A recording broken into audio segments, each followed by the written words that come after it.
Welcome to Free Discourse Radio World Service. This is the news bulletin for May 28th, 2017.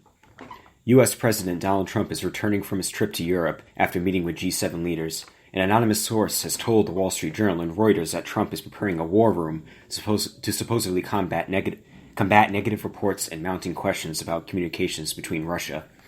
This is all happening in wake of allegations surrounding Jared Kushner, as the Washington Post claims Kushner suggested using Russian diplomatic facilities in the U.S. The Washington Post went on to say that White House aides are reconsidering Kushner's role in the administration and that he may even return to private life. No official comments regarding Kushner has been released from the White House. German Chancellor Angela Merkel has said the EU can no longer rely on the United States and Britain following a meeting between Western leaders this past weekend. The G7 meeting concluded without the G7 nations fully committing to the Paris Climate Accord.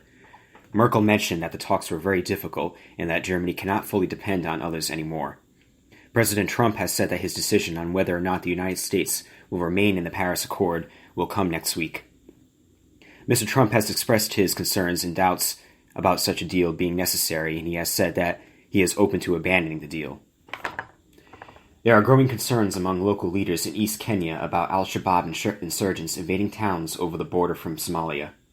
Many of these local leaders expressed their concerns to Kenya's central government, asking for federal help to deal with the terrorists. In a single week, 14 police officers were killed fighting radical Islamist groups who are pouring over Kenya's border from Somalia. Kenya has recently ranked first in the region for military power, but despite this, town leaders fear they will not be able to hold back al-Shabaab unless federal troops arrive to assist police.